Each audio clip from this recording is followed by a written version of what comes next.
In August, in South Dakota, the CEO of a pillow company hosted what he called a cyber symposium. This guy, you may know, his company is called My Pillow. And ever since the 2020 election, the My Pillow guy has spent every waking hour pushing a whole suite of conspiracy theories about how the election was stolen from Donald Trump. And at his big cyber symposium thing, the My Pillow guy promised that he was finally going to reveal the proof that Joe Biden wasn't really president. And the proof would be so overwhelming, so incontrovertible that everybody would stop arguing about this stuff. Everybody would stop scoffing at him. Everybody would actually just agree that Trump really was still president and Biden wasn't elected, and he would have no choice but to hand the White House back to Donald Trump. To provide this proof, to show how voting systems were rigged to flip votes from Biden to Trump or whatever, at his cyber symposium, there were these long presentations where supposed cyber experts dug through election software. Specifically, they dug through election software from Mesa County, Colorado. Election software from Mesa County, Colorado was also handed out on thumb drives at the event. It was also posted online for anyone to download, along with the passwords to Mesa County, Colorado's actual election equipment. That was unnerving and also bizarre. I mean, this is supposedly secure elections material. This is sensitive stuff. How did it end up at this crackpot conspiracy conference in South Dakota? Well, interesting story, it turns out. One of the special guests joining the My Pillow guy at his cyber symposium was the elected county clerk, the Republican county clerk of Mesa County, Colorado, the woman who ran elections in that county. And like the pillow poobah, she said she too was convinced that the election had been stolen. She said she'd been trying to get to the bottom of it in her county. But there she was, in South Dakota, on stage with the pillow guy, joined by the campaign manager for far-right Trump-supporting Colorado Congresswoman Lauren Boebert, which I think we've got here. Yes, that's her on the left there. And as they were all gathered there in South Dakota, local authorities back in Colorado were simultaneously raiding the office of that Mesa County clerk because they had reason to believe she was behind the security breach that led to all this secure election software being passed around and posted online, including the passwords. What investigators discovered was that late one night, the Mesa County clerk had gone to the warehouse that stores critical election equipment in that county. The surveillance cameras were inexplicably turned off at that time. She took some guy in there with her, a guy who was unauthorized to be there, and they apparently copied hard drives and election management software from voting machines. And then, wouldn't you know it, all that stuff ended up posted online by pro-Trump election conspiracy crackpots. And this Mesa County clerk claimed she had no idea how that happened. Definitely just a coincidence. After her office got raided, she went into hiding. After the South Dakota Cyber Symposium thing was over, she did not go back to Colorado from there. The Pillow CEO claimed to be flying her around the country to various safe locations where she could be a regular guest on his web-streamed conspiracy TV show. Colorado Secretary of State Gina Griswold was forced to decertify all the voting machines in Mesa County, Colorado, because they had not only been tampered with, but their software and passwords had been posted online. Mesa County had to get all new voting machines at taxpayer expense. Secretary of State Griswold barred the Mesa County clerk from administering any more elections, and a judge agreed.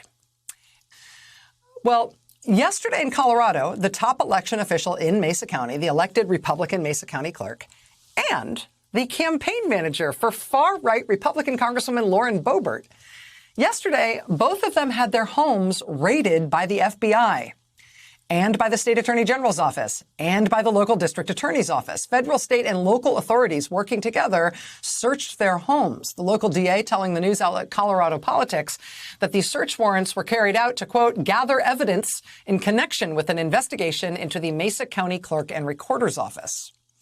After yesterday's raid, the Mesa County clerk went back on the live stream webcast podcast thing hosted by My Pillow CEO Mike Lindell, who has now made a full-time job of promoting Trump's election conspiracies. What she told the Lindell live stream podcast thing was that the government was coming down on her as part of a cover-up, and she's going to keep fighting because this is all about our country and stuff. It's a little awkward because this is the Pillow Guys webcast, so even when they're fighting for the very soul of our democracy, the whole lower third of the screen, you can see there, don't forget to use promo code B66 at mypillow.com to save up to... That's literally the lower third of the live stream the whole time she's doing the interview. Of all the election conspiracies and fake election audits and the stop the steal stuff that we have covered on this show, none of which is going away, this one might be the wildest, most bizarre story of them all. And it seems like the first one that has resulted in an FBI raid on at least 4 sites in a single state for what appears to be a quite serious federal, state, and local investigation into what these folks are up to.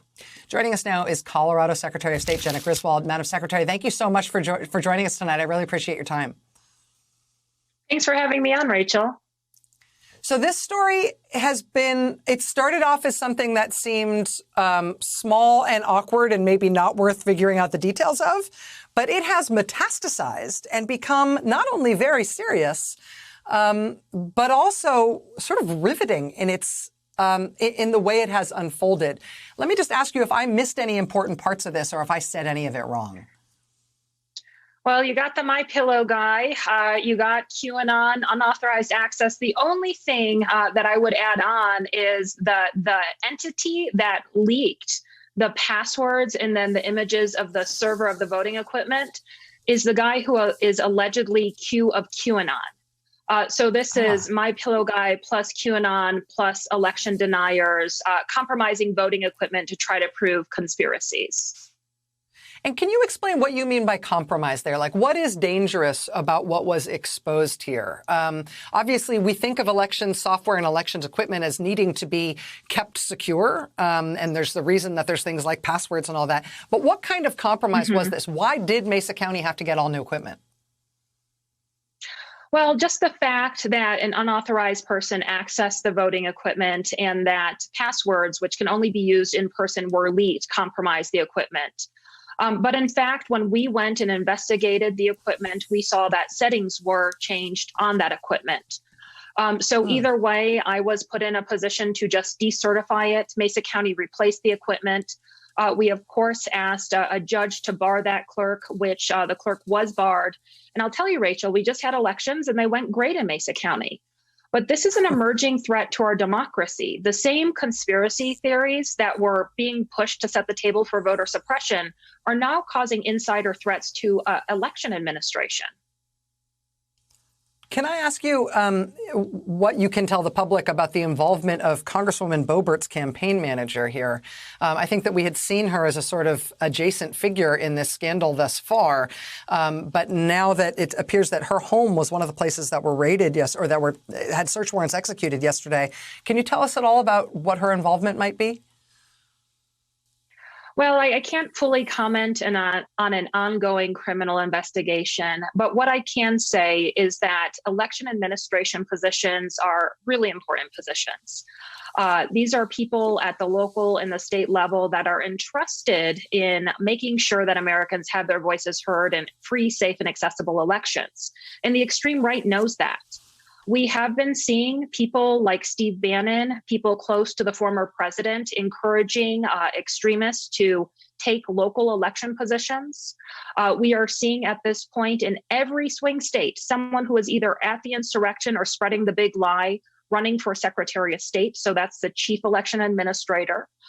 So we need to make sure that the extremists on the right are not successful in compromising these key positions, and that Americans continue to have people run their elections that believe in their voice, their vote, and in democracy.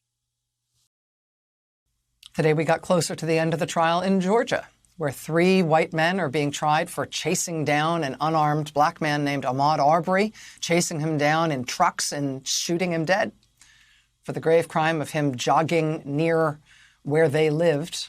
Today, one of the defendants took the stand in his own defense. He neglected to mention that he had intended to citizen's arrest Ahmaud Arbery. That had been his defense thus far, but he forgot to bring that up when he described today how he spent the day that he killed Ahmaud Arbery. The defense counsel on that case has returned multiple times now to its arguments to the judge that African-American pastors showing up at the trial to support Arbery's family are inherently intimidating and must be kept out and away from the trial. The Reverend William Barber, who was arrested today, protesting for voting rights at the White House. He also today published this op-ed in the Washington Post, quote, "My skin color should not prevent me from attending the trial of Ahmaud Arbery's accused killers." Quote, "When Ahmaud Arbery's parents reached out to me to invite me to attend the trial of the men who chased and killed their unarmed son in Brunswick, Georgia, I agreed to come because I am a pastor." After my visit to the courthouse last week, defense attorney Kevin Goff asked the judge to bar any more black pastors from attending the trial. In an argument the judge said he found reprehensible, Goff asserted that the presence in the courtroom of black pastors could be intimidating to jurors. Barber continues, quote, "The Christian Church, the Disciples of Christ, did not ordain me to be a black pastor. I'm a pastor, called to serve all of God's children without regard to race, creed, or culture." When Goff argued that the presence of black pastors is intimidating, his words suggested that blackness itself is a threat. This is telling because to me it seems that the three men on trial found Ahmaud Arbery's blackness intimidating as well. Though Arbery was an unarmed jogger, these men say they assumed he was engaged in criminal activity and pursued him with weapons. One of the men recorded the group pursuing Arbery, and one of them fatally shooting the young black man. Quote, "Abolitionists who insisted on the full humanity of black people were seen as intimidating and disruptive to the social order. White or black, they were often portrayed as dangerous radicals, while those who accepted slavery were seen as reasonable defenders of the social order. Though slavery is in our past, the racial order it created is not." That's the Reverend William Barber arguing today in the Washington Post. Joining us now is somebody who has been doing the work for decades, Sherrilyn Ifill. For the past 8 years, she's become a leading figure in the civil rights movement as the president and director counsel of the NAACP Legal Defense Fund. Today, Sherrilyn Ifill announced that she will be stepping down from that role next year. Ms. Ifill, thank you so much for being here tonight. When I heard that it was possible we could get you on the show tonight, I couldn't believe it. It's a real honor to have you here this night of all nights. I very much wanted to be here with you tonight, Rachel. First of all, before I talk to you about some of these things going on that I just described, I do want to ask you about your decision to leave the NAACP Legal Defense Fund, talking about, we've talked over the years so frequently about your work and how much remains to be done. And I know the amount of work that you are capable of and how much you have done over these last 8 years in that leadership role. Tell me about the decision to move on. Well, this is life's work for me. I started my career, first with a fellowship at the ACLU and then at the Legal Defense Fund. And when I left the Legal Defense Fund the first time to go into academia, I didn't leave behind being a civil rights lawyer. I worked with my students and started clinics on environmental justice. I started one of the first clinics in the country on the rights of formerly incarcerated persons.